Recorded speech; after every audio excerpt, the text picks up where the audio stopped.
great opportunities for women's leadership in corporate Canada. I think that we do have lots of fantastic examples of inspiring, innovative, great female leaders who are willing to mentor. And also the phenomenon, the rise of the female entrepreneur is something we've not seen in the intense fashion that we're seeing in the current business environment. And we're seeing a lot of young women turn to entrepreneurship when the traditional corporate model of work is not moving in their favor and they can't secure employment.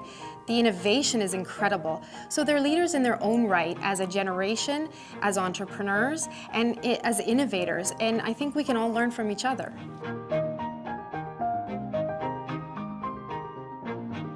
Men are raised to be risk takers, and it's okay, and they're encouraged to go after what they want without apology.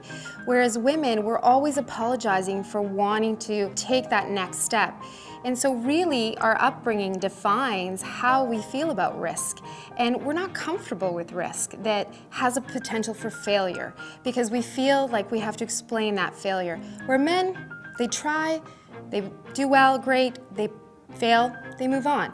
It's a different mentality, and I really would love to see women be more confident in their risk-taking.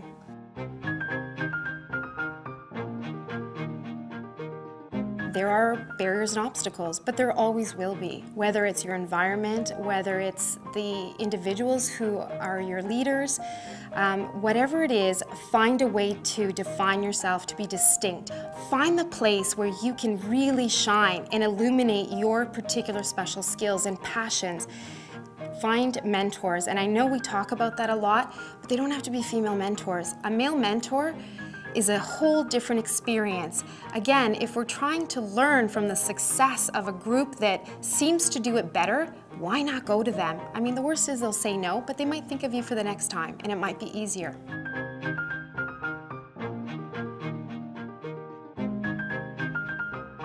I think professional development in all its forms is really integral to fresh ideas, to reigniting your passions, being excited about your work or your industry, or the possibilities of something outside of that.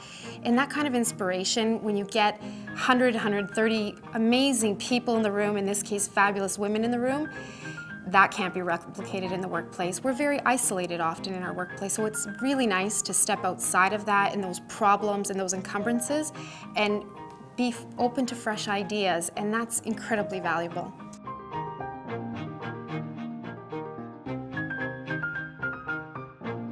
I think that women prioritize work and life in a very different way than we have traditionally seen. What we're seeing in the younger generation of female leaders is this priority on having a balanced life. That doesn't mean I'm fully, entirely committed all of my waking hours to my job, because social causes are important to me. Making the world a better place is important to me.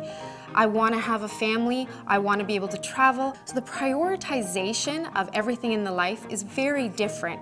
And I just think the nature of business is changing, there are more opportunities, and the innovation is really quite incredible and inspiring.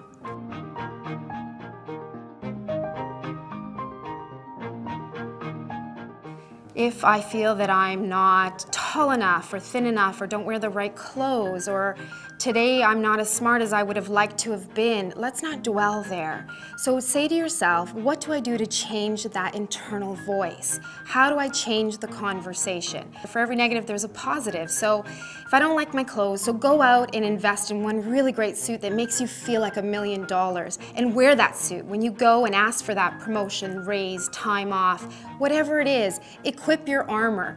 For me, a suit is my armor. For someone else, it could be something else. It could be a 10-minute preparation before they go and make the big presentation, ask or change or decision. So identify what it is for you and then incorporate it into the conversation. And every time Nervous Nellie shows up, tell her to go away.